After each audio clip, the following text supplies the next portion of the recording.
दोस्तों, कैसे हैं आप सभी लोग। आई होप आप सभी लोग बढ़िया ही होंगे और पढ़ाई तो ज़रूर कर रहे होंगे। चलिए शुरुआत करते हैं आज की इस वीडियो की। और इस वीडियो में हम लोग करने वाले हैं कंप्लीट एनालिसिस, जो पेपर हुआ था 7 जुलाई 2024 को, यानी ताज़ा ताज़ा गर्मा गर्म पेपर है और इसका हम लोग सोल्यूशन देखने वाले हैं। इससे आपको फ़ायदा क्या होगा? फ़ायदा ये होगा कि किस प्रकार के क्वेश्चन पूछे जा रहे हैं आजकल, वो चीज़ आपको समझने में बहुत हेल्प मिलेगी। तो चलिए शुरुआत करते हैं क्वेश्चन नंबर 1 से। देखते हैं क्वेश्चन नंबर 1 क्या कह रहा है। क्वेश्चन ये है, which of the following statement is not true regarding conduction of heat, यानी निम्नलिखित में से कौन सा कथन ताप के चालन के बारे में सही नहीं है। कौन सा सही नहीं है ये आपको बताना है। किसके बारे में? ताप के चालन के बारे में। तो ताप का चालन 3 प्रकार से होता है। एक होता है चालन, ठीक है, एक चालन के द्वारा होता है, और एक संवहन के द्वारा होता है, और एक विकिरण के द्वारा होता है। जैसे देखो ये है, जैसे आपने देखा होगा, अगर किसी लोहे को आप गर्म करते हैं, यहाँ पर आग लगाते हैं नीचे से, ये गर्म होता है तो धीरे धीरे धीरे धीरे ये आगे आगे बढ़ता रहता है ना, यानी जो ऊष्मा है वो धीरे धीरे आगे बढ़ती रहती है।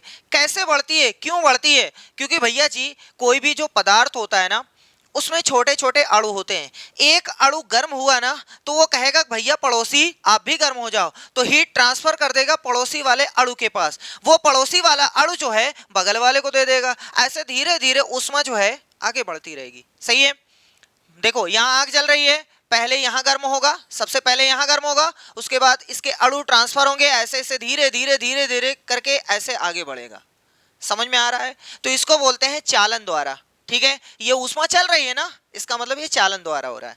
ये क्या है सर जी? कन्वेक्शन यानी संवहन द्वारा। आपने देखा है। अच्छा, इसमें कुछ चीजें आप याद कर लो।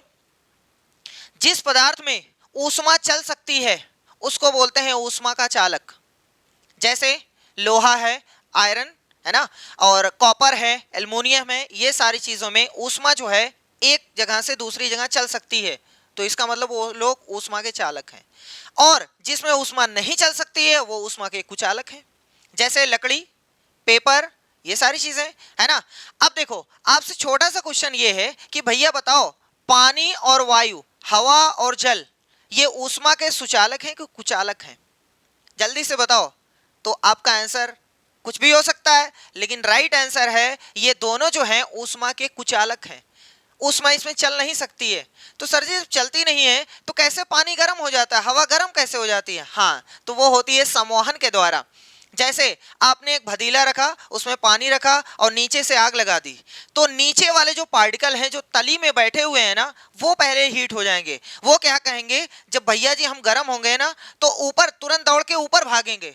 जब ऊपर भागेंगे तो नीचे स्थान खाली हो गया, बगल वाला यानी पड़ोसी जो है उसको भर लेगा।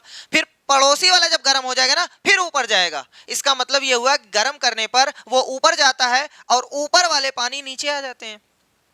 इस प्रकार से पानी जो है पूरा का पूरा गर्म हो जाता है। अगर आप ऐसे करना चाहते हो, जैसे आपने आग जलाया तो धुआं देखो ऊपर जा रहा है, इसका मतलब वायु गर्म होकर के ऊपर जाती है, तो ठंडी वायु जो है उसका स्थान ले लेती है, फिर ऊपर गई, फिर ठंडी इधर आ गई। सही है। तो इसका मतलब ये किसके द्वारा होता है? कन्वेक्शन के द्वारा होता है, यानी संवहन के द्वारा होता है। याद रखिएगा। और एक तरीके का और होता है विकिरण। जैसे जो हमें ऊर्जा मिलती है सूरज से या फिर पृथ्वी को मिलती है, वो किसके फॉर्म में होती है? भैया विकिरण के फॉर्म में होती है। जहां पर कोई माध्यम ना हो, न ठोस हो, न द्रव हो, न गैस हो, वहां पर अगर ऊष्मा जो है ट्रांसफर हो रही है तो विकिरण के द्वारा होगी। जैसे इसको आप गर्म कर रहे हैं तो इधर से अगर इधर गई तो ये तो ठोस है। पानी को आप गर्म कर रहे हैं, इसका मतलब वो द्रव है। हवा को गर्म कर रहे हैं, इसका मतलब वो गैस है। लेकिन भैया जी, सूरज से रोशनी हमें यहाँ तक मिलती है, प्रकाश मिलता है, और हमें थोड़ा सा गर्म महसूस होता है, तो कैसे? वहां तो निर्वात है। तो निर्वात में जो ऊष्मा चलती है वो विकिरण के द्वारा चलती है। ठीक है, तो ये 3 तरीका है, एक चालन है, दूसरा संवहन है, और तीसरा क्या है? विकिरण। चलो, पहला कह रहा है कि गैसों में चालन नहीं होता है। अरे क्यों नहीं होता है? संवहन के द्वारा होता है भैया। गैस आप गर्म करोगे, गर्म गैस ऊपर चली जाएगी तो नीचे स्थान खाली हो जाएगा, जहां पर निम्न वायुदाब हो जाएगा, तो बगल वाला कहेगा चलो वहां चलते हैं, वहां खाली है एकदम, आके भर लेंगे। और जैसे ही पता चलेगा तो गर्मी मिल रही है, तुरंत दौड़ के उसको ऊपर भागेगा। फिर पड़ोसी कहेगा हो लग रहा है कुछ मिल रहा है, फिर वो यहाँ आ जाएगी, फिर ऐसे ऐसे चलता रहेगा संवहन के द्वारा। इसका मतलब गैसों में चालन नहीं होता है, ये कह रहा है नहीं होता है। और होता है, गैसों में चालन होता है, इसका मतलब ये गलत बोल रहा है और वो कह रहा है कि कौन सा सही नहीं है, यानी कौन सा गलत है वही बताओ, तो इसका मतलब पहला वाला ऑप्शन ही सही है। ठीक है, समझ में आया?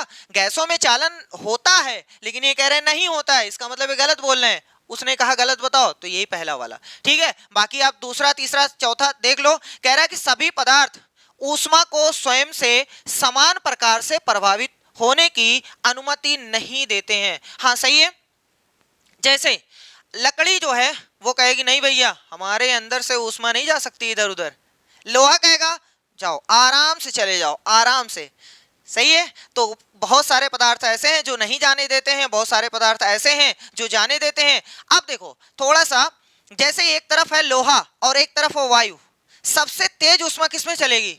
भैया जी अभी हमने आपको एग्जांपल दे करके बताया, अगर आपने यहाँ देखो आग जलाया, ये वाला पार्टिकल गर्म हुआ, बगल वाले से कहेगा भैया आप ले लो, उसके बाद बगल वाला कहेगा इसको दे दो, ऐसे धीरे धीरे ट्रांसफर होती रहती है। सही है, अगर अणु जो है बहुत नजदीक नजदीक है तो तुरंत इसमें पहुंच जाएगा, फिर तुरंत बगल वाले में चला जाएगा, फिर ऐसे ऐसे धीरे धीरे बढ़ता रहेगा। लेकिन यही अणु अगर दूर दूर है तो भैया इसको पहुंचाने में टाइम लगेगा, यहां तक इसको पहुंचाने में टाइम लगेगा। इसका मतलब वायु के जो अणु होते हैं ना दूर दूर होते हैं, और ठोस में अणु जो होते हैं नजदीक नजदीक होते हैं, बहुत पास पास होते हैं। तो अब आप सोच के बताओ, जिसके अणु जो हैं वो दूर दूर हैं वो जल्दी भेजेगा कि जिसके अणु पास पास हैं वो जल्दी भेजेगा? तो इसका मतलब ये हुआ कि ठोस में ऊष्मा जो है जल्दी से प्रवाहित होगी, मतलब एक स्थान से दूसरी जगह पहुंचेगी, लेकिन वायु में बहुत स्लो स्लो, उसको पहुंचाने में बहुत टाइम लगेगा क्योंकि अणु जो है वो बहुत दूर दूर है। सही है, इसका मतलब ये ऑप्शन सही है। चलो इसमें कह रहा है द्रवों की तुलना में ठोस वस्तुओं में चालन तीव्र होता है। सही है, सही है, देखो भैया द्रवों की तुलना में ठोस वस्तुओं में चालन तीव्र होता है। द्रव के अणु थोड़ा दूर दूर होते हैं, ठोस में उससे नजदीक नजदीक होते हैं, इसका मतलब ठोस में जल्दी पहुंचेगा और द्रव में उससे थोड़ा सा स्लो। वही तो वो कह रहा है द्रवों की तुलना में ठोस वस्तुओं में चालन तीव्र होता है, ये भी सही बोला है।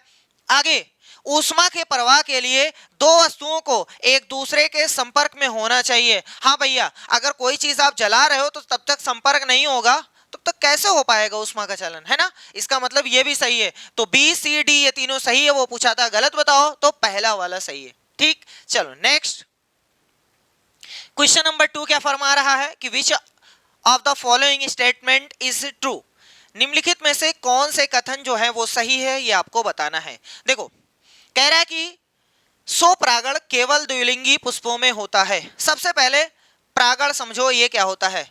परागण का मतलब होता है कि जो पुष्प होते हैं, पुष्प में दो पार्ट होते हैं, एक होता है पुंकेसर, एक होता है स्त्री केसर। पुंकेसर जो होता है वो नर जननांग है और स्त्री केसर जो है वो मादा जननांग है। सही है, यहां तक समझ में आया?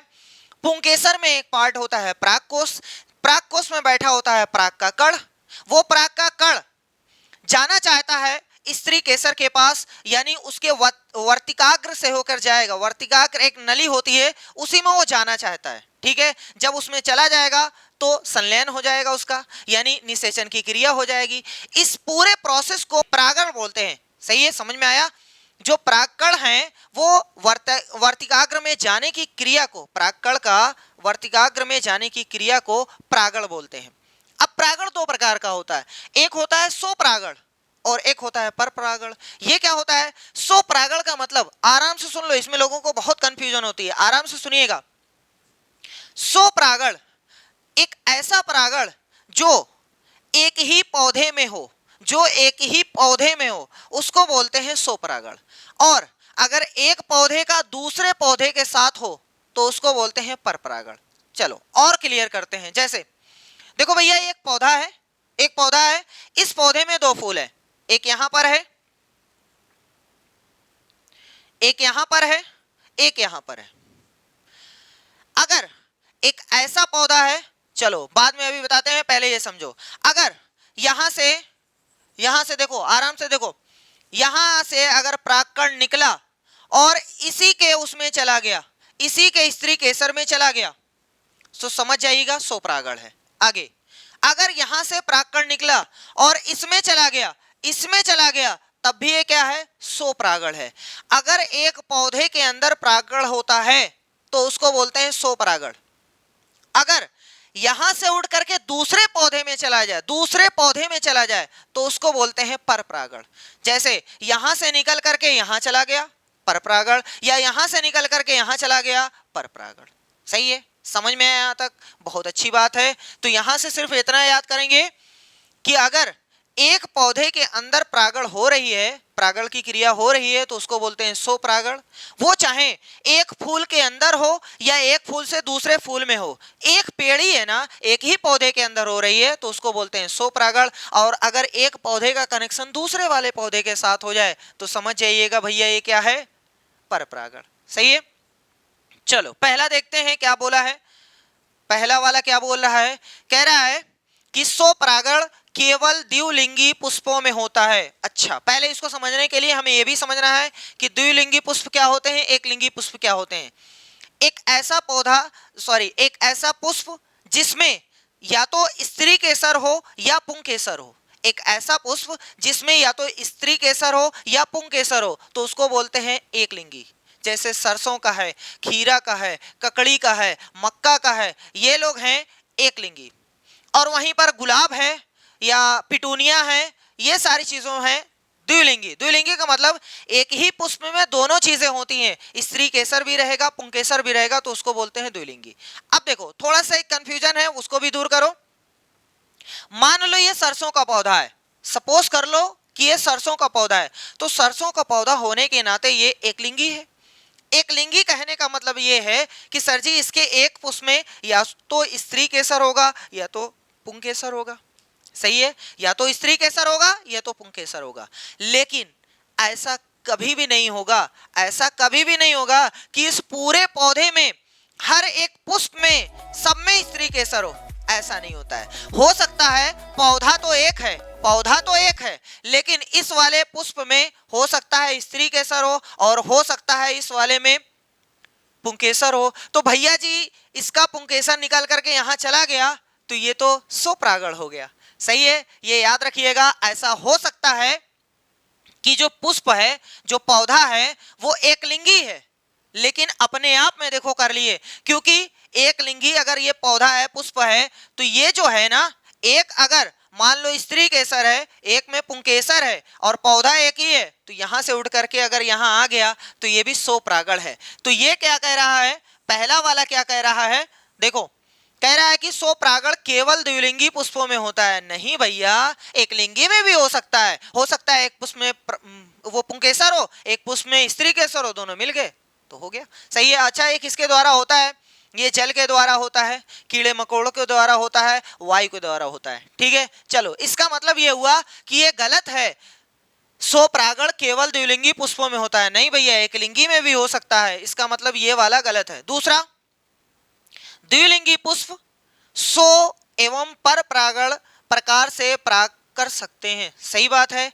अगर द्विलिंगी है, मान लो कि ये द्विलिंगी है, तो ये अपने आप में भी कर सकता है, दूसरे से भी कर सकता है, क्योंकि इसके पास दोनों है ना, स्त्री केसर पुंकेसर दोनों है। हो सकता है अपने आप में परागण कर ले या दूसरे पे कर ले, तो दोनों कर सकता है। इसका मतलब ये सही है। ए वाला गलत है, बी वाला सही है। ए और बी दोनों गलत है। नहीं भैया, ए और बी दोनों सही है। नहीं भैया, ए सही है। नहीं, ए वाला गलत है, इसका मतलब डी वाला सही है। ए गलत है और बी सही है। समझ में आया? आपको ये चीज बहुत जरूरी है समझना कि स्वपरागण क्या होता है, परपरागण क्या होता है। ठीक है, ये लोगों को कंफ्यूजन होती है कि स्वपरागण का मतलब होता है एक फूल का दूसरे फूल में। नहीं, एक पौधे का अपने पौधे में, एक पौधे का अपने पौधे में अगर कभी भी परागण हुआ तो उसको बोलते हैं स्वपरागण। चलिए नेक्स्ट क्वेश्चन नंबर 3। क्वेश्चन ये कह रहा है कि पुरुष के दो शुक्राणु स्त्री के दो अंडों के साथ मिलते हैं तो बनने वाले जुड़वा होते हैं, क्या होंगे? समरूप अथवा भ्रांतरी होंगे, सदैव संयुक्त होंगे, समरूप होंगे या भ्रांतरी होंगे। तो इसका ऑप्शन जो है वो है भ्रांतरी। अच्छा, ये भ्रांतरी होता क्या है? देखा होगा आपने, तो ऐसे बच्चे जो साथ में जन्म लिए हैं, भले ही 2-4-10 मिनट का फर्क है, लेकिन कोई काला है कोई गोरा है, सही है, कोई छोटा है तो कोई लंबा है, तो ऐसे लोगों को बोला जाता है भ्रांतरी। सही है, इसका मतलब इसका ये वाला सही है। अच्छा सर जी, समरूप का मतलब क्या होता है? समरूप का मतलब एक ही रूप वाले, काले तो वो भी काला, पहला गोरा है तो दूसरा भी गोरा है। आपने देखा होगा दो ऐसे बच्चे जो एकदम सेम रहते हैं, आप पहचान ही नहीं पाएंगे कि पहल का वाला है दूसरा का वाला है, बड़ी दिक्कत होती है। जैसे आपके सामने ये वाला है कि ये वाला है, समझ में नहीं आ रहा है, तो उसको बोला जाता है। अच्छा, संयुक्त क्या होता है? संयुक्त का मतलब आपने देखा होगा, कभी कभी भगवान ऐसा ना करे कि हो, कुछ लोग होते हैं जो जुड़े रहते हैं, पेट से ज्यादातर जुड़े रहते हैं, कुछ लोग सर से जुड़े रहते हैं, तो उनको बोलते हैं संयुक्त। ठीक है, चलो अब नेक्स्ट क्वेश्चन की ओर बढ़ते हैं। कह रहा है निम्नलिखित में से कौन सा कथन वर्षा जल संरक्षण के बारे में सही है? ये आपके सामने है, बारिश का पानी आप इकट्ठा कर रहे हो, मतलब जमीन पे इकट्ठा कर रहे हो, उसको बहने नहीं दे रहे हो, खराब नहीं होने दे रहे हो, तो कौन सा सही है आपको बताना है। कह रहा है कि ये भूजल का संरक्षण करता है। हाँ भैया, जो हमारे अंदर धरती के अंदर जो पानी है, अगर आप कहीं बारिश का पानी रोकते हो तो ये कहाँ जाएगा? नीचे ही तो जाएगा। तो ये भूजल का संरक्षण करता है कि नहीं? जो धरती का जल है उसको खत्म नहीं होने देगा। अरे भैया यहाँ से मिल रहा है तो कहाँ से खत्म होगा? सही है, इसका मतलब ये भी सही है। आगे, ये स्थानीय आप्लावन को कम करता है, यानी इट रिड्यूसेस लोकल फ्लडिंग। हाँ सही है, जो गांव में बाढ़ आ जाती है, जैसे कि बहुत तेज बारिश हो गई तो देखो नाली वाली भर जाती है ना, उसके बाद हल्की फुल्की बाढ़ आ जाती है ना, तो अगर सब लोग पूरे गांव वाले अपने घर का पानी इकट्ठा करें, रोकें, तो क्या गांव में बाढ़ आएगी? नहीं आएगी ना। इसका मतलब ये सही बोला है, ये स्थानीय आप्लावन को कम करता है, सही बात है। आगे, ये जल निकास संबंधी समस्याओं को उत्पन्न करता है। अरे भैया, कैसे जल निकास की समस्या उत्पन्न करेगा? जब हमने अपने घर का पानी अपने गड्ढे में इकट्ठा कर लिया है, पानी को बहने ही नहीं दिया है, तो कैसे जल निकासी की समस्या आएगी? कैसे हो सकता है? हो सकता है ऐसे? अरे भैया, जब सब लोग अपना पानी बहा देते हैं, मतलब जो बारिश का पानी उसको बहने देते हैं, तब नाली वाली में देखो दिक्कत आती है ना। जब हम बहने ही नहीं देंगे तो कहां से समस्या उत्पन्न होगी? इसका मतलब ये गलत है। आगे, इसका उपयोग फसलों की सिंचाई के लिए किया जा सकता है। सही बात है, पानी रोक करके सिंचाई करो, कोई दिक्कत नहीं है, इसका मतलब ये भी सही है। ए बी डी, ये तीनों सही है। ए बी डी यानी ये वाला ऑप्शन ए वाला सही है। ठीक है, बहुत ही आसान क्वेश्चन अगर देखा जाए। चलो next question, question number 5। Question ये कह रहा है निम्नलिखित में से कौन से कारक पृथ्वी पर पवनों के जनन एवं बहाव के लिए उत्तरदायी हैं? यानी पवन के बारे में, पवन क्यों चलती है, ये आपको रीजन बताना है। तो पहला है पृथ्वी का अनियमित तापन। अच्छा, पहले ये समझ लेते हैं पृथ्वी का अनियमित तापन होता क्या है। तो देखो, ये है सूरज चचा, सूरज चचा से हमारी पृथ्वी जो है वो गर्मी पाती है। सबसे ज्यादा गर्म कौन सा स्थान होता है? तो ये भूमध्य रेखा का जो क्षेत्र है, जो इलाका है, इसके थोड़ा सा ऊपर थोड़ा सा नीचे का इलाका जो है बहुत ज्यादा गर्म हो जाता है। सही है, यहां तक समझ में आया? अच्छा, और ये जो ध्रुव का है यानी पोल का जो एरिया है ना, वो बहुत कम गर्मी पाता है, इसीलिए यहाँ बहुत ज्यादा ठंडी पड़ती है। यहां तक समझ में आ रहा है? अब ध्यान से सुनो, ये इलाका बहुत ज्यादा गर्म है और इधर वाला इलाका ठंडा है। जहां गर्मी रहेगी वहां की वायु गर्म होकर के ऊपर चली जाएगी, और जहां ठंडी रहेगी वहां की वायु जो है गर्म स्थान की ओर आएगी, गर्म स्थान की ओर आएगी। ओहो हो, इसका मतलब यह हुआ कि इधर की वायु इधर जाएगी और उधर की वायु इधर आएगी, है ना? इधर की वायु इधर आएगी। सही है, आपको पहले से ही पता है भैया, हमेशा जो वायु चलती है ना वो ठंडे स्थान से गर्म की ओर चलती है। जैसे समुद्री इलाकों में आप देखो, जब सूरज निकलता है दिन में तो सबसे पहले धरती बहुत जल्दी से गर्म हो जाती है, तो यहाँ जब गर्मी हुई तो गर्म होकर के ऊपर वायु उठने लगी, और अभी जो सागर है उसके ऊपर की जो हवा है वो ठंडी है एकदम, तो यहाँ के ऊपर जो धरती के ऊपर की वायु है ऊपर उठने लगी, और यहाँ से वायु कहेगी चलो चलो वहाँ खाली स्थान हो गया, तो फिर आ जाएगी धरती के ऊपर, फिर गर्म हुई ऊपर चली गई। तो ये ऐसे फ्लो बन जाता है, ऐसे फ्लो बन जाता है, इसलिए इसको बोलते हैं सागर समीर। सही है, तो हमेशा याद रखेंगे कि वायु जो चलती है ठंडे स्थान से गर्म की स्थान की ओर। तो भैया जी ये ऊपर उठी, इधर वाली ऐसे आ गई, तो इसका मतलब एक कारण ये है कि पृथ्वी का अनियमित तापन है। मतलब ये है कि पृथ्वी जो है अनियमित रूप से तप रही है, बराबर रूप से तप नहीं रही है। देखो यहाँ तो ठंडी है, यहाँ बहुत ज्यादा गर्म है, तो एक रीजन ये है, इसका मतलब ये वाला सही है। आगे, महासागरों का अनियमित तापन। सही बात है, महासागर भी अनियमित रूप से तापित होते हैं। अरे भैया, जो यहाँ है जो यहाँ है वो ज्यादा तपेगा? नहीं, ऐसा तो नहीं होगा। जो यहाँ है वो ज्यादा तपेगा ना, जिसको ताप ज्यादा मिलेगा वो ज्यादा तपेगा ना। इसका मतलब ठंडे से गर्म की ओर वायु चलने लगेगी। तो ये भी एक रीजन है, यानी बी वाला भी सही है।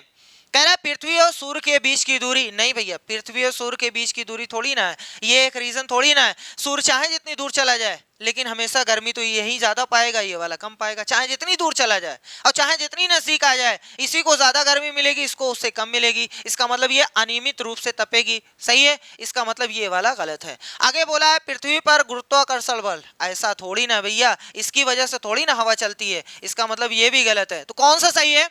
ए और बी, ए और बी इसमें है, यानी ऑप्शन ए वाला सही है। ठीक है, समझ में आ गया। चलो नेक्स्ट क्वेश्चन नंबर 6 पे देखते हैं क्या है। कह रहे हैं निम्नलिखित कथनों को पढ़िए और सही उत्तर का चयन कीजिए।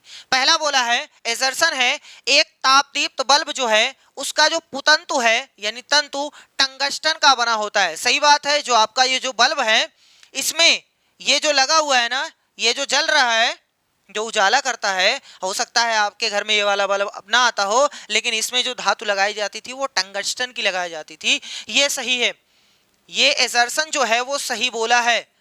अब लेकिन सर जी ये तो पढ़िए रीजन। कह रहा है टंगस्टन का निम्न प्रतिरोध, गलत। निम्न प्रतिरोध नहीं होता है। अच्छा, सबसे पहले प्रतिरोध समझ जाते हैं कि प्रतिरोध क्या होता है।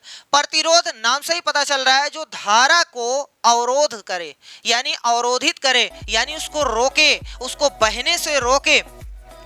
जिस पदार्थ का प्रतिरोध ज्यादा रहेगा वो अपने अंदर से धारा को प्रवाहित बहुत स्लो करेगा, जाने नहीं देगा, इलेक्ट्रॉन को पकड़े रहेगा। और जिसका प्रतिरोध बहुत कम रहेगा वो कहेगा, पकड़ ही नहीं पाएगा, उसके पास ताकत ही नहीं रहेगी। ये समझ लो कि अगर एक मार्केट है बहुत एकदम भरी है खचाखच, और आपको 1 किलोमीटर जाना है उसमें से, तो बड़ी स्लो स्लो ऐसे ऐसे मेहनत से जाएंगे। और 1 किलोमीटर की मार्केट है, कहीं दूर आपको जाना है और भीड़ एकदम नहीं है, धड़ाक से पहुंच गए। इसका मतलब यह हुआ कि जब आप बहुत तेजी से जा रहे हैं तो प्रतिरोध बहुत कम है, और जब बहुत स्लो जा रहे हैं, बहुत इधर उधर करके जा रहे हैं, तो प्रतिरोध बहुत ज्यादा है। वैसे ही धारा को चलने के लिए अगर प्रतिरोध मिल गया तो प्रतिरोध धारा को चलने नहीं देता, इसका मतलब इलेक्ट्रॉन को प्रवाहित नहीं होने देता है।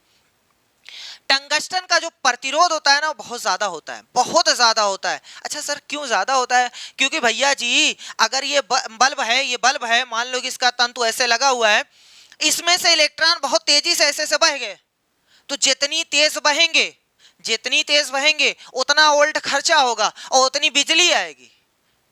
सही है, इसीलिए इसका प्रतिरोध बहुत कम किया गया है, ताकि इलेक्ट्रॉन है जो ना बहुत आराम से बहें, और जितनी आराम से बहेंगे उतना वोल्ट कम उठेगा, बिजली कम आएगी। इसीलिए टंगस्टन का जो प्रतिरोध होता है वो निम्न नहीं भैया, उच्च होता है। क्या होता है? उच्च एवं उच्च गलनांक होता है। उच्च गलनांक का मतलब इसका जो गलनांक होता है वो लगभग 3400 डिग्री सेल्सियस होता है।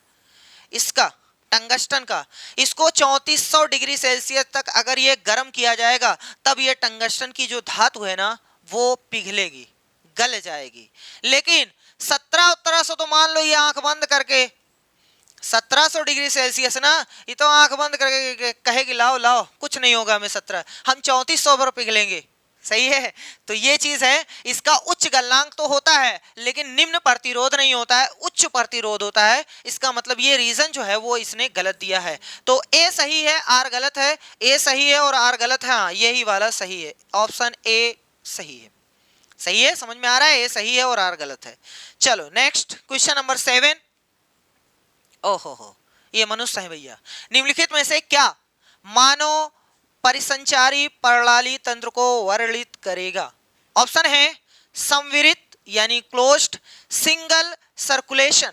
अच्छा, क्लोज्ड और सिंगल सर्कुलेशन ये क्या होता है?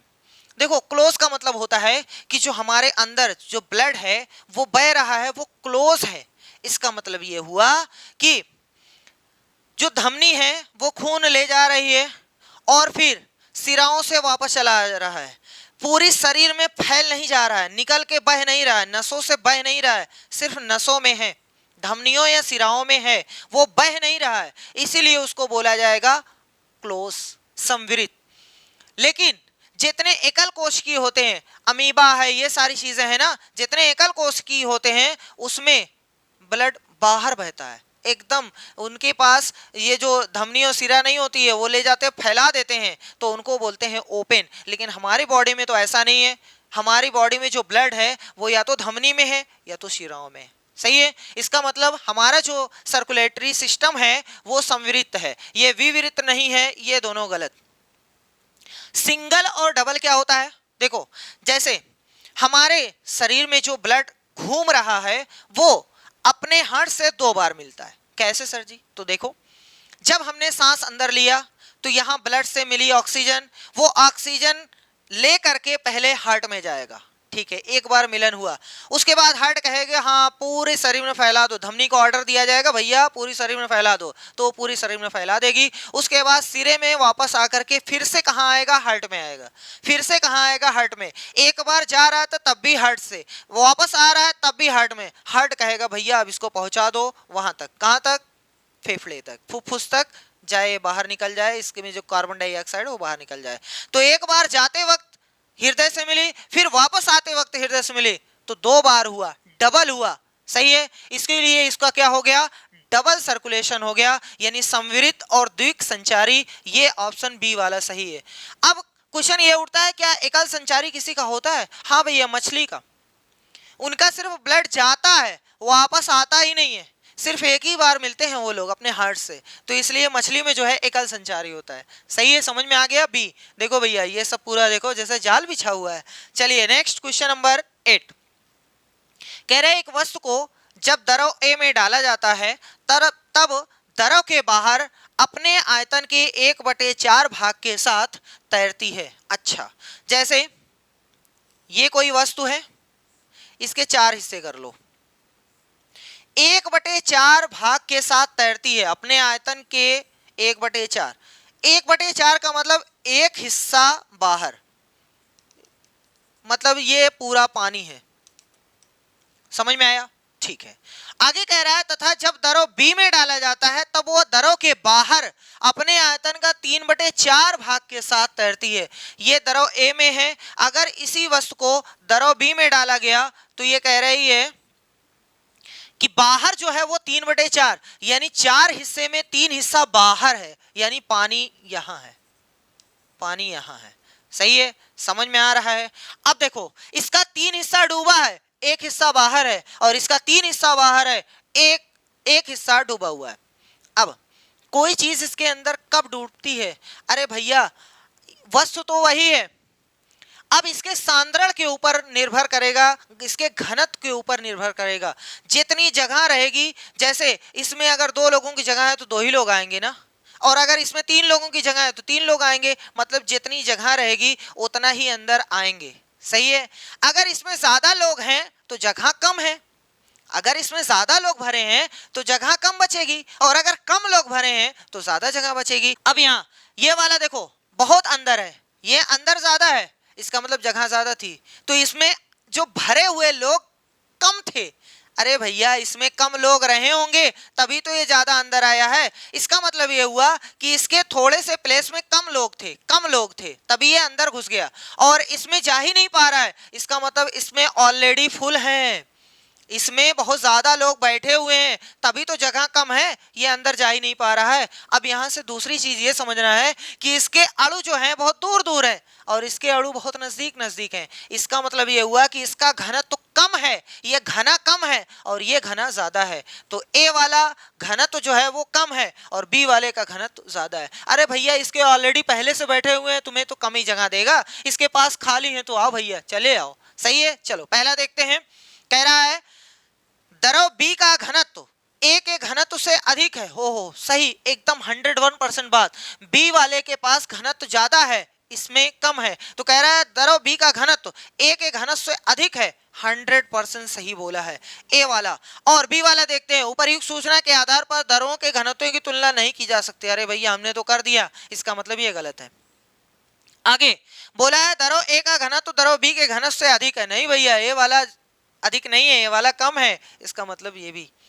दोनों द्रवों का समान घनत्व, अरे कैसे समान होगा? अगर समान होता तो दोनों में जो हमारी वस्तु है समान रूप से डूबती ना, लेकिन वो तो कम ज्यादा डूबी है। इसका मतलब ये एक का घनत्व ज्यादा है, एक का घनत्व कम है। जिसमें कम घनत्व है उसमें हमारी जो वस्तु है ज्यादा चली गई है, और जिसमें ज्यादा घनत्व है उसमें जा ही नहीं पा रही, जगह ही नहीं तो कहां से जाएगी।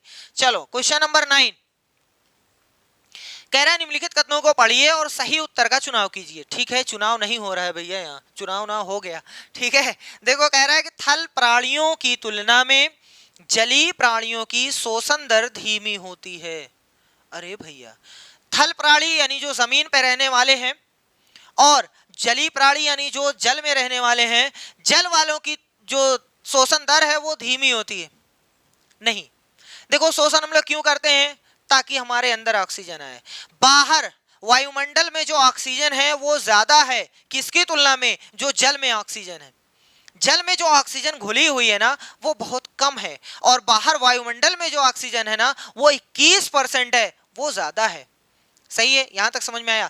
अब हम लोग बाहर रहते हैं तो हम धड़ाधड़ ऑक्सीजन ले पा रहे हैं, या जितना खींचो सब अंदर जा रहा है। लेकिन वही जो जल में रहते हैं उन लोगों को बड़ी मेहनत करनी पड़ती है, उन लोगों को ऑक्सीजन लेने के लिए सांस कई बार लेनी पड़ती है। जैसे एक वयस्क आदमी जो है ना बाहर रहता है, जो वो 1 मिनट में 16 से 20 बार सांस लेता है, लेकिन वहीं पर मछली उछली जो है ना वो बहुत ज्यादा बार लेनी पड़ती है, उनको कम से कम मान के चलो 25 से 30 बार लेनी पड़ेगी, तब जाके वो अपनी ऑक्सीजन की पूर्ति कर पाते हैं। इसका मतलब शोषण दर उनकी धीमी नहीं है, ज्यादा है भैया, ज्यादा बार लेना पड़ रहा है। 1 मिनट में ज्यादा बार ले रहे हैं, शोषण दर अधिक है, धीमी नहीं है। ये कह रहे हैं जलीय प्राणियों की शोषण दर धीमी है, नहीं भैया ऐसा नहीं है। इसका मतलब ये वाला गलत है।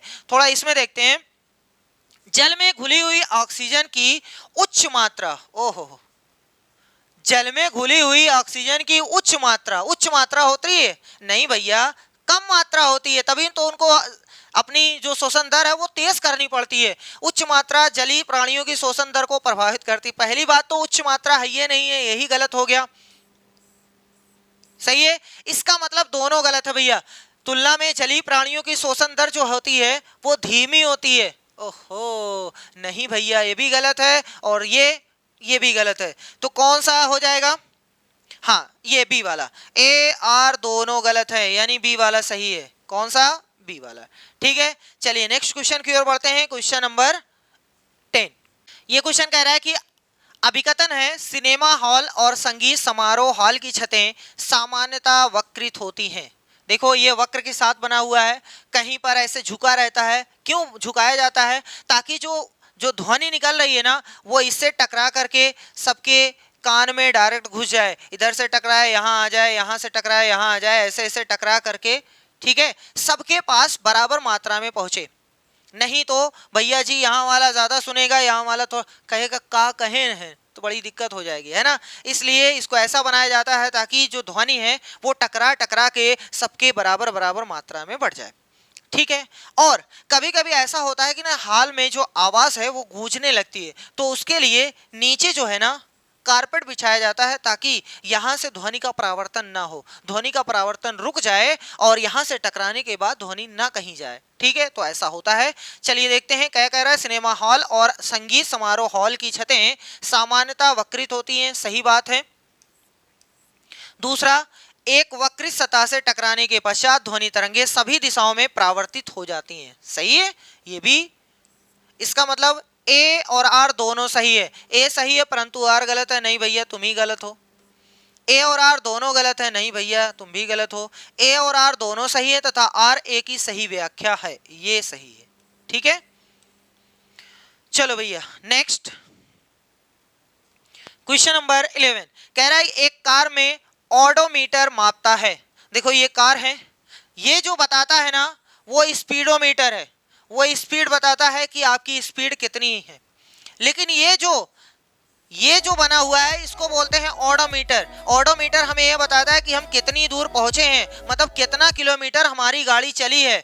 तो ऑडोमीटर से ये ना बताना कि स्पीड बताती है, नहीं भैया, ऑडोमीटर हमें यह बताता है कि कितनी दूरी हमने तय किया है, या हमारी गाड़ी कितनी दूर चल चुकी है, कितने किलोमीटर चल चुकी है। गाड़ी खरीदना होता है तो ये नहीं देखते हैं कि कितनी की स्पीड से भागती है, बल्कि ये देखते हैं कितना गाड़ी चली है, अगर सेकेंड हैंड खरीदना है तो, है ना। तो ओडोमीटर क्या होता है? कार की औसत चाल। नहीं भैया, कार की औसत चाल नहीं बताती है।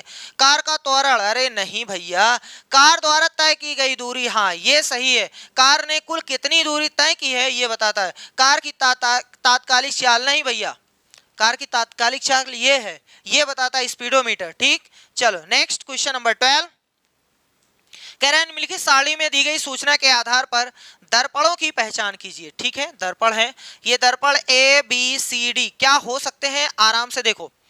पहला वाला जो दर्पण है ए, वो कह रहा है कि वस्तु के समान रूप आभासी और ऊर्ध्वाधर प्रतिबिंब बनाते हैं। ये प्रतिबिंब बना रहे हैं और प्रतिबिंब का आकार कैसा है वो आपको देखना है।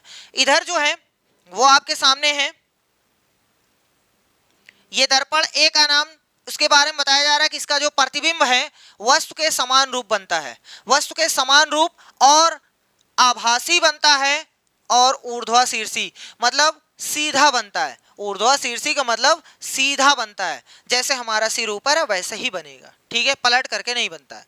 समान रूप से बनता है, अच्छा बराबर भी बनता है, आभासी भी बनता है। अरे सर जी, जब आपने शीशे में देखा होगा तो भी आपका सिर ऊपर ही दिखाई देता है, ऐसे ही दिखाई देगा, जितने बड़े आप हैं उतना ही बड़ा दिखाई देगा, ये भी सही है।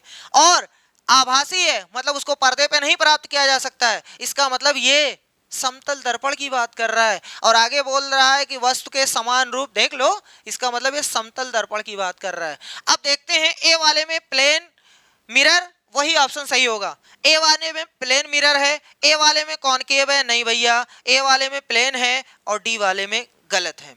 इसका मतलब ए और सी सही हो सकता है। देखो, ए में समतल और बी में, सॉरी, ए में समतल। अभी ए और सी में लड़ाई है, आगे पढ़ते हैं। रियल एंड इन्वर्टेड मतलब वास्तविक बनाता है और प्रतिलोमित। ओहो, अगर पलट जाए तो समझ जाइएगा अवतल की बात हो रही है। किसकी बात हो रही है? अवतल की बात हो रही है। अब देख लो, वस्तु के समान रूप बना रहा है, कोई दिक्कत नहीं। अगर पलट के बना रहा है तो अवतल दर्पण बनाता है। अब देखते हैं अवतल किसमें है। बी वाला अवतल, बी वाला अवतल, बी वाला अवमुख। नहीं भैया, अवमुख नहीं, तुम जाओ तेल लेने, ये वाला सही है, बी वाला अवतल, बी वाला अवतल होना चाहिए। अच्छा, अवमुख का मतलब समझ रहे हैं? उत्तल। हाँ, ये ना कहिए सर जी ये अवमुख क्या है, अवमुख का मतलब उत्तल। ठीक है, कंफर्म हो गया? क्या पूरा करने की जरूरत है? चलो कर दे रहे हैं, चलो कर दे रहे हैं भैया। वास्तविक और प्रतिलोमित, देखो वास्तविक मतलब पर्दे पे प्राप्त किया जा सकता है और प्रतिलोमित इसका मतलब उल्टा, ये फिर अवतल की बात कर रहा है। अवतल दो तरीके का बनाता है भैया, जूम करके बनाता है और बराबर भी बना सकता है, छोटा भी बना सकता है। तो वस्तु के समान रूप बना सकता है विवर्धित, यानी बहुत लार्ज, जूम इन करके बनाया है, ये भी अवतल की बात कर रहा है। देख लो अवतल, सी अवतल सही है। आभासी, ऊर्ध्वशीर्षी मतलब सीधा बनाएगा, सीधा बनाएगा और आभासी बनाएगा। अच्छा ठीक है, मतलब पर्दे पे नहीं प्राप्त किया जा सकता है। आकार में छोटा, ओहो, जैसे आपने देखा होगा कार वाले शीशा लगाए रहते हैं ना, वो कौन सा दर्पण है? कौन सा दर्पण है भैया? उत्तल दर्पण है। क्यों? क्योंकि उसमें देखो पीछे का बहुत एरिया लेकिन छोटा छोटा आपको दिखाई देगा। इतनी बड़ी कार आ रही लेकिन इतनी छोटी कार उसमें दिखाई देती है, इसका मतलब आकार में छोटा। तो ये उत्तल दर्पण की बात कर रहा है। तो पहला वाला क्या है? समतल दर्पण। ये दोनों क्या है? अवतल दर्पण। ये वाला क्या है? उत्तल दर्पण। देख लो, समतल, अवतल, अवतल, अवमुख यानी उत्तल। तो यानी ऑप्शन ए वाला सही हो गया। ठीक, चलिए नेक्स्ट क्वेश्चन देखते हैं, क्वेश्चन नंबर 13। ओहो, क्या बोल रहा है? प्लास्टिक की बोतल में भिन्न भिन्न स्तरों पर समरूप 3 छेद किए गए हैं। ये प्लास्टिक की बोतल है, इसमें समान रूप से 3 छेद किए गए हैं। चलो 1 छेद, 2 छेद, 3 छेद। आगे बोला है बोतल को पानी से भर दिया गया, निम्नलिखित में से कौन सा कथन छेदों से पानी के प्रवाह के बारे में सही है? इसको पानी से भर दिया गया और पानी गिर रहा है। आराम से देखिएगा, ये जो पानी है ना, कितनी दूर जाएगा? जितना प्रेशर रहेगा उतनी दूर जाएगा। जिस छेद पे ज्यादा प्रेशर है, मतलब जिस छेद से पानी निकल रहा है, अगर उस पानी पे ज्यादा प्रेशर है तो पानी उतनी दूर जाएगा। ठीक है, और जिस पानी के ऊपर प्रेशर यानी दबाव कम है वो कम दूर जाएगा। अब थोड़ा ध्यान से देखो, ये पहले नंबर का है, ये दूसरे नंबर का है, ये तीसरे नंबर का है। पहले वाले के ऊपर देखो इतने पानी है, यानी इसके ऊपर प्रेशर कम है। अच्छा, और दूसरा वाला छेद यहाँ है, इसके ऊपर देखो इतना पानी है, इसका मतलब इस पे प्रेशर ज्यादा है, ए वाले पे कम है, बी वाले पर ज्यादा है। समझ में आया? इसका मतलब ए वाला दूर जाएगा कि बी वाला? अरे भैया जिस पे ज्यादा प्रेशर वो ज्यादा दूर जाएगा, सही है। तो बी पे ज्यादा प्रेशर है तो बी वाला ज्यादा दूर जा रहा है, ए वाला वहीं गिर जा रहा है। अच्छा सी वाले के बारे में देखो, सी वाले के ऊपर तो इतना पानी है, सी वाले के ऊपर तो इतना पानी है, तो सी वाला तो एकदम नीचे है, इसका मतलब उसका प्रेशर ज्यादा है, तो प्रेशर ज्यादा है तो बहुत दूर जाएगा। देखो सी वाले पे सबसे ज्यादा प्रेशर है तो सबसे ज्यादा दूर जा रहा है, बी वाले पे उससे कम है तो उससे नजदीक जा रहा है, और ए वाले पे सबसे कम है तो ये सबसे नजदीक आ रहा है। सही है, याद रखिएगा जितनी ऊपर रहेगा छेद पानी उतनी नजदीक गिरेगा, और जितनी नीचे छेद रहेगा पानी उतना दूर जाएगा। ठीक, चलो नेक्स्ट इसमें देखते हैं क्या बोल रहा है। कह रहा है निम्नतम छेद से, यानी सबसे नीचे वाले छेद से पानी अधिकतम बल के साथ बाहर आएगा। हाँ ये सही है, एकदम सही बोला है, तो इसका मतलब ये वाला सही है। आगे कह रहा है उच्चतम छेद से पानी अधिकतम बल के साथ बाहर आएगा। नहीं भैया है, एकदम ऊपर वाले से अधिकतम थोड़ी ना आएगा, सभी छेदों से पानी समान रूप से बाहर आएगा। कहां समान रूप से बाहर आ रहा है, इसका मतलब ये भी गलत है। आगे निम्नतम छेद से पानी अधिकतम दूरी पर गिरा, सही है, जो सबसे नीचे का है वो सबसे दूर पानी फेंक रहा है, तो वही कह रहा है निम्नतम यानी सबसे नीचे वाला छेद से पानी अधिकतम दूरी पर गिरेगा, ये वाला सही है। आगे उच्चतम छेद से पानी अधिकतम दूरी पर गिरेगा। अरे कहाँ, सबसे ऊंचे वाले सबसे ज्यादा दूर है? नहीं भैया, सबसे नजदीक है, इसका मतलब ये गलत है। आगे बोला है सभी छेदों से पानी समान दूरी पर गिरेगा। कहाँ समान दूरी पर गिर रहा है, ये भी गलत। तो कौन सा सही है? ए वाला और डी वाला सही है। कहाँ ए और डी है? ये देखो ऑप्शन बी वाला सही है। बहुत ही आसान है, फिगर देख करके आप तुरंत बता सकते हैं। ठीक, चलिए नेक्स्ट क्वेश्चन नंबर 14। ज्वाला का रंग निर्भर करता है, ज्वाला जो आप जलाते हैं उसमें से जो लौ निकलती है, ज्वाला जो निकलती है उसका रंग निर्भर करता है, तो उसका रंग किस पे निर्भर करता है वो देखो, दाह्य पदार्थ की प्रकृति पर। हाँ सही है, पदार्थ जलने में कैसा है उस पर निर्भर करेगा। अगर आप लकड़ी जला रहे हैं, पेट्रोल जला रहे हैं, तो भैया उस ज्वाला का जो रंग है ना निर्भर करेगा कि पेट्रोल का ज्यादा अच्छा रहेगा, लकड़ी का कम रहेगा। अच्छा, सबसे जो तगड़े में जलता है, जो सबसे तेज जलता है उसका रंग नीला होता है, उससे स्लो जो जलेगा उसका रंग सफेद होता है, और जो एकदम स्लो जलेगा उसका रंग पीला होता है। लकड़ी को जब आप जलाओगे रंग पीला पीला दिखाई देगा, और गैस जला के देखो एकदम नीला दिखाई देता है, एकदम नीला उसके बाद व्हाइट दिखाई देता है ना। तो ये याद रखिएगा, सबसे जो तेज होता है वो नीला, और फिर व्हाइट, और फिर ये होता है। अब फिलहाल हमारा क्वेश्चन तो ये है नहीं, हमारा क्वेश्चन ये है किस पर निर्भर करता है, दाह्य पदार्थ की प्रकृति पे। सही बात हमने बता दिया, लकड़ी और पेट्रोल का एग्जांपल, लकड़ी में बहुत कम लाल वाली निकलेगी, और वहीं पेट्रोल जलाओगे तो बहुत तेज निकलेगी। अच्छा ठीक है, इसका मतलब ये सही है। आगे ऑक्सीजन आपूर्ति पर, हाँ सही है। अरे भैया अगर आप किसी को ऑक्सीजन नहीं दे रहे हो तो चाहे जितना अच्छा, चाहे पेट्रोल जलाओ चाहे लकड़ी जलाओ, जलेगी ही नहीं। ऑक्सीजन थोड़ा कम दे रहे हो तो चाहे लकड़ी जलाओ चाहे पेट्रोल जलाओ, उस पर निर्भर करेगा ऑक्सीजन पर। ऑक्सीजन आप कितनी दे रहे हो, ठीक है, इसका मतलब ऑक्सीजन पर निर्भर करता है।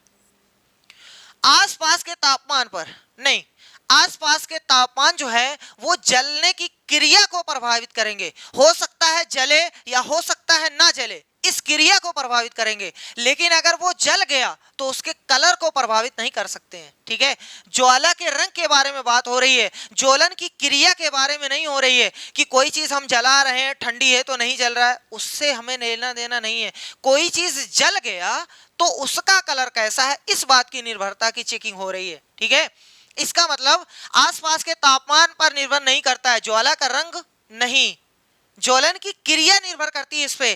ठंडी है तो हो सकता है ना जले, लेकिन अगर जल गया तो कलर पर कोई उसका इफेक्ट नहीं पड़ेगा, इसका मतलब तुम्हारा कोई वो नहीं है। ठीक, इसका मतलब ए और बी सही। कौन सा सही भैया? ए और बी। देखो पहले वाले में विराम अवस्था में बैठा हुआ है तो यही हमारा सही हो गया। चलो क्वेश्चन नंबर 15 क्या फरमा रहा है कि सुनीता शीत जल के बीकर में पोटेशियम धातु का एक टुकड़ा डाल देती है तथा अवलोकनों को लिखती है। ठीक है, पोटेशियम इसको जल में अगर डालोगे भैया तो बहुत तेज क्रिया करता है और पॉप की ध्वनि निकालेगा, जैसे गुब्बारा उब्बारा फूटता है पॉप ऐसा करता है ना, वैसे ये भी ध्वनि निकालेगा और जलने लगेगा।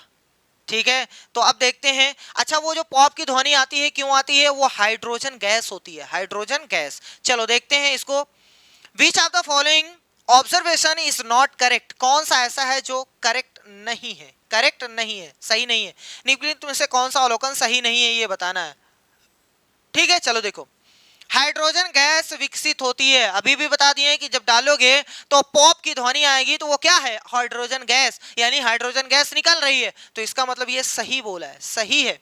लेकिन हमें सही वाला नहीं चाहिए, हमें सही वाला नहीं चाहिए। आगे, फट ध्वनि सुनाई देती है, यानी पॉप साउंड सुनाई देता है। सही बात है, हमने बता दिया, इसका मतलब ये भी सही है, ये भी नहीं चाहिए उसको। आगे, पोटेशियम जल के साथ प्रचंड रूप से अभिक्रिया करता है। अरे भैया, जब तक अभिक्रिया नहीं करेगा तो ये दोनों कैसे सही हुए?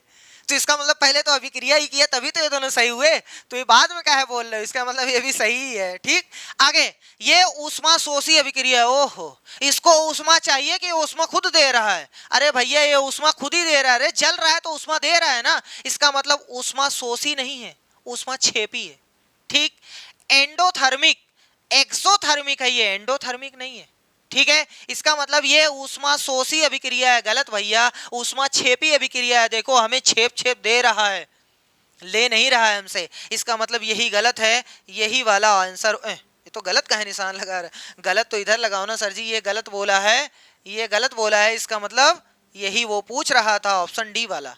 समझ में आ गया? चलिए नेक्स्ट क्वेश्चन नंबर 16। ओहो हो, देखो भैया, निम्नलिखित सारणी विभिन्न सूचकों के डाले जाने पर अम्ल और क्षार में होने वाले रंग परिवर्तन को चित्रित करती है। अम्ल आप दुनिया को पता है, सबको पता है, आपको भी पता होगा। अम्ल उसे कहते हैं जो स्वाद में खट्टा होता है, जैसे नींबू है, संतरा है, सिरका है, इन सब अम्लीय प्रकृति के हैं। अच्छा, क्षार क्या होता है सर जी? क्षार का जो स्वाद होता है वो कड़वा होता है, और दूसरी पहचान ये है कि उसको जब ऐसे ऐसे टच करोगे ना हाथ पर, तो वो स्लिप करेगा, मतलब चिकनाहट उसमें रहेगी जैसे साबुन। ठीक है, तो वो क्षारीय प्रकृति है। इसमें कह रहा है रंग परिवर्तन आपको बताना है, ए बी सी डी भरना है। आराम से देखो, ये है अम्ल में होने वाला रंग परिवर्तन। जब हल्दी को अम्ल में मिलाया जाता है तो क्या होता है? तो भैया जी कुछ नहीं होता है। क्या होता है? कोई भी रंग में परिवर्तन नहीं होता है। देखो लिखा हुआ है, लेकिन ये तो खुद बता रहा है। ये वाला बताओ, ये वाला क्षारक में होने वाला रंग परिवर्तन बताओ, यानी हल्दी और क्षार को मिलाओगे तो कौन सा कलर बनेगा? तो भैया जी रेडिश ब्राउन बनता है, जिसको एकदम गाढ़ा कलर बनता है, लाल एकदम गाढ़ा बनता है। ठीक है, लाल गाढ़ा लिख दे, गाढ़ा लाल लिख दे, है ना भैया। रेडिश ब्राउन बनता है, भूरा कलर, गाढ़ा लाल।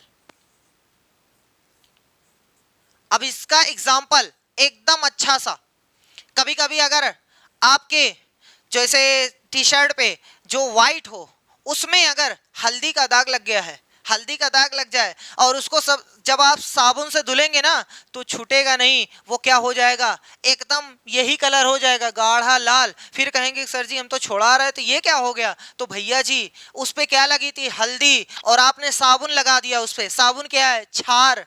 तो क्षार और हल्दी का मिलन हो गया, कौन सा कलर बनेगा? गाढ़ा लाल, छूटे उठेगा नहीं। ठीक है, तो याद रखिएगा, अगर हल्दी को क्षार से मिलाएंगे तो गाढ़ा लाल कलर देगा, यानी एक आंसर है गाढ़ा लाल। अभी मिला देंगे। चलो, चाइना रोज, जिसको हम लोग गुड़हल बोलते हैं, गुड़हल, गुड़हल अगर अम्ल में मिलाया जाता है तो गहरा गुलाबी रंग देता है। कोई भी अम्ल में, चाहे सिरके में, संतरा में, किसी चीज में मिलाओ भैया जी, वो कैसा रंग देगा?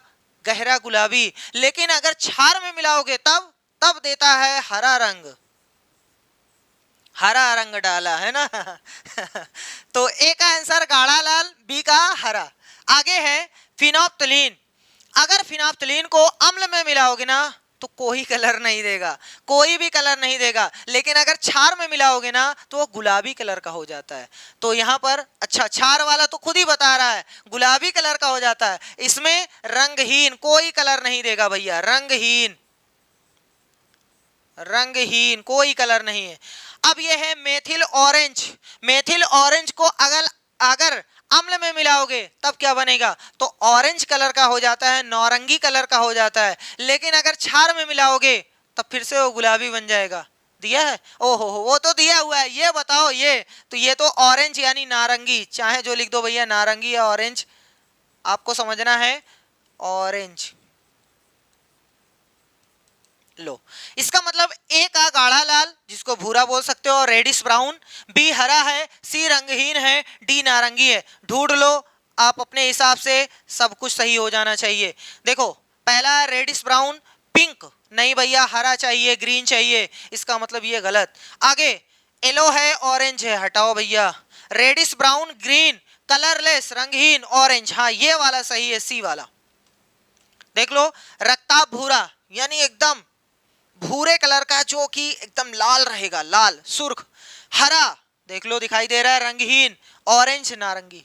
सही है, बहुत ही आसान है, बस खाली आपको याद होना चाहिए। चलो नेक्स्ट क्वेश्चन नंबर 17 कह रहा है नीचे दिए गए कथनों को पढ़िए और सही उत्तर का चुनाव कीजिए।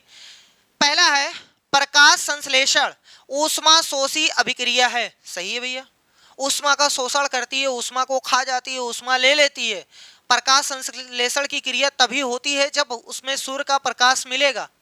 जब तक सूर्य का प्रकाश नहीं रहेगा तब तक तब तक प्रकाश संश्लेषण की क्रिया होगी नहीं। क्या रात में होती है प्रकाश संश्लेषण की क्रिया? नहीं होती ना। इसका मतलब प्रकाश संश्लेषण की क्रिया होने के लिए ऊष्मा जरूरी है, उसको ऊष्मा चाहिए, और जो ऊष्मा लेती है उसको बोलते हैं ऊष्मा शोषी। सही है, समझ में आ गया? इसका मतलब ये सही है। आगे कह रहा है शोषण ऊष्मा क्षेपी अभिक्रिया है, यानी जो हम लोग सांस ओस लेते हैं ना, शोषण की क्रिया जो करते हैं, सांस लेते हैं बाहर निकालते हैं, वो ऊष्मा क्षेपी क्रिया है, यानी ऊष्मा निकलती है। अब कोई कहेगा सर जी कैसे ऊष्मा निकलती है? हाँ भैया निकलती है, बहुत थोड़ी थोड़ी निकलती है, बहुत स्लो प्रोसेस है ये। अगर आपको चेक करना है तो आप अपने हाथ ऐसे मुंह के सामने रख करके और सांस अंदर खींच के बाहर निकालिए। अभी देखिए हल्का सा गर्म हवा निकलती है, तो वो ऊष्मा ही तो निकल रही है। गर्मी क्या है? ऊष्मा ही तो है। इसका मतलब वो बहुत स्लो प्रोसेस है, बहुत धीमी सी निकलती है। तो ये भी तो सही है, ऊष्मा छेपी है। शोषण की जो हम क्रिया कर रहे हैं वो एक ऊष्मा छेपी है, ऊष्मा बाहर आती है। इसका मतलब ये हो गया कि ये भी सही है। S1 सही है, S2 सही है। S1 सही है, S2 गलत है, गलत। S1 गलत है, ये भी गलत। S1 S2 दोनों सही है, हाँ ये वाला सही है, ऑप्शन सी वाला।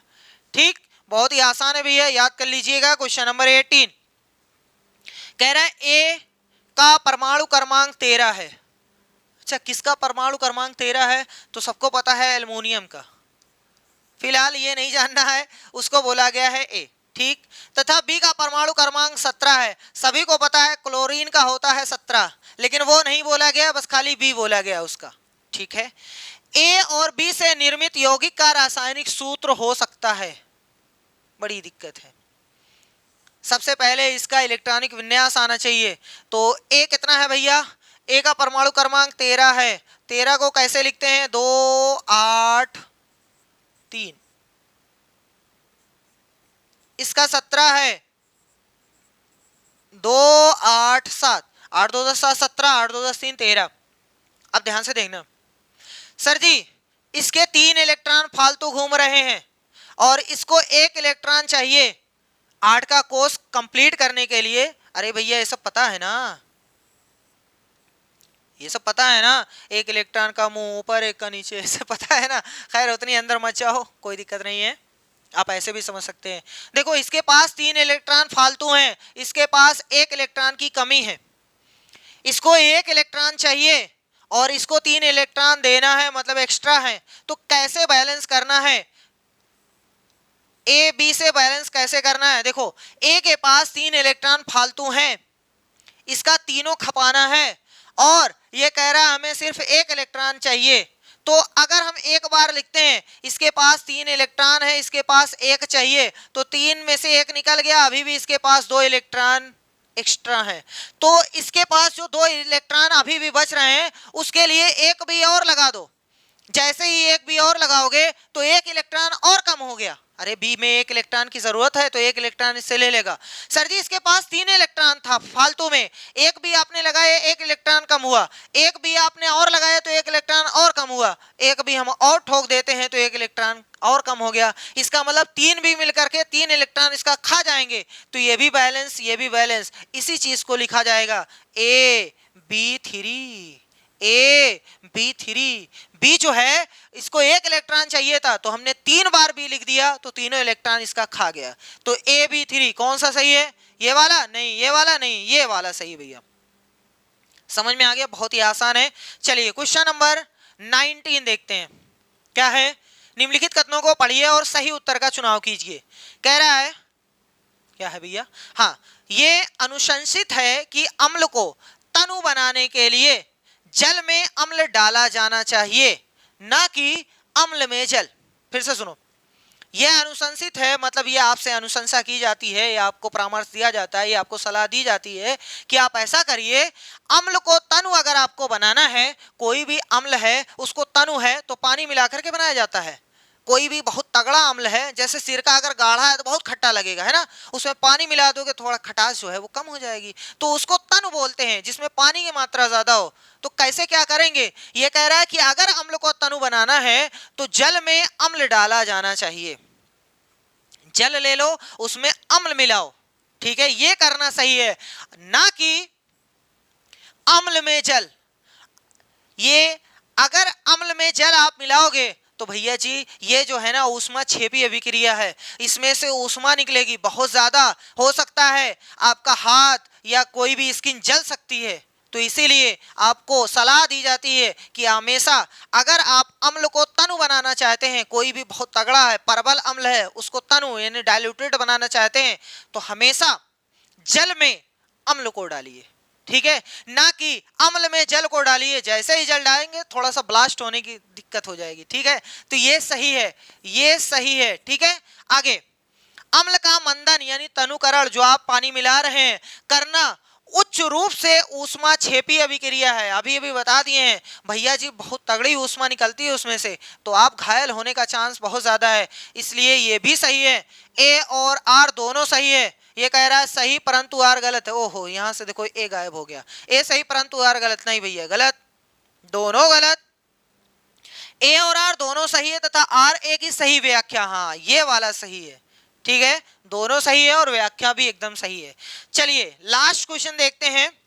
क्वेश्चन ये कह रहा है उर्वरकों एवं कीटनाशकों का अति प्रयोग मतलब बहुत ज्यादा प्रयोग के कारण निम्नलिखित में से कौन सा नहीं होता है। कौन सा नहीं होता है ये आपको बताना है। चलो, पहला है सुपोषण यानी यूट्रोफिकेशन। ये सर जी क्या होता है यूट्रोफिकेशन? देखो, जलाशय में पोषक तत्वों की मात्रा बहुत ज्यादा हो जाना है, उसको बोलते हैं यूट्रोफिकेशन। ये कैसे होता है? जैसे यहाँ पर बोला है उर्वरक और कीटनाशक का प्रयोग जैसे आप बहुत ज्यादा कर रहे हैं तो बारिश होगी या आप सिंचाई करेंगे तो क्या हो जाएगा, वो धीरे धीरे बहेगा। तो बहेगा तो कहाँ जाएगा? जलाशय में जाएगा। तो वहां पर जो पोषक तत्व आपने इसमें डाले थे या उर्वरक डाले थे वो तो बह करके कहाँ चला जाएगा? जलाशय में जाएगा ना, तो वहां पर पोषक तत्वों की मात्रा ज्यादा हो जाएगी। तो उसी को बोलते हैं यूट्रोफिकेशन यानी सुपोषण। तो ये तो कह रहा है कि नहीं होता है, ये तो होगा भैया, ये तो होगा। जैव आवर्धन बायोडायवर्सिटी में आपने देखा होगा कि किसी पोषक तत्व की मात्रा बहुत ज्यादा हो गई या बहुत ज्यादा कम हो गई तो उसको बोलते हैं जैव आवर्धन। ये हो सकता है आपने बहुत ज्यादा कीटनाशक का प्रयोग किया, किसी तालाब में गए तो मछलियां मरने लग गई तो बड़ी दिक्कत हो जाएगी। इसका मतलब ये भी होता है। वो कह रहा है कौन सा नहीं होता है ये बताओ। तो देखो, मृदा अपरदन, हाँ मृदा अपरदन, इससे कुछ नहीं होता है, ये नहीं होता है भैया। मृदा अपरदन क्या मतलब? मिट्टी इससे कटेगी। आप कीटनाशक या उर्वरक का प्रयोग ज्यादा करेंगे तो वो जो मिट्टी है उसका कटान हो जाएगा, नहीं, इसका मतलब ये नहीं होगा। तो वही पूछ रहा है कि कौन सा नहीं होगा ये बताओ, यानी ऑप्शन सी वाला सही है। नाइट्रीकरण भी होता है भैया, जो नाइट्रोजन होता है वो उसमें नाइट्रस ऑक्साइड बनता है, नाइट्रिक एसिड बनता है, ये सारी चीजें बनने लगती हैं तो बड़ी दिक्कत है। ये भी होता है, ये भी होता है, ये भी होता है। पूछा कौन सा नहीं होता है तो मृदा अपरदन नहीं होता है, ठीक है। तो इस तरीके से टोटल क्वेश्चन हो गए कंप्लीट। आई होप ये आपको वीडियो देख करके कुछ ना कुछ जरूर सीख मिली होगी। तो मिलते हैं नेक्स्ट वीडियो में, तब तक के लिए धन्यवाद।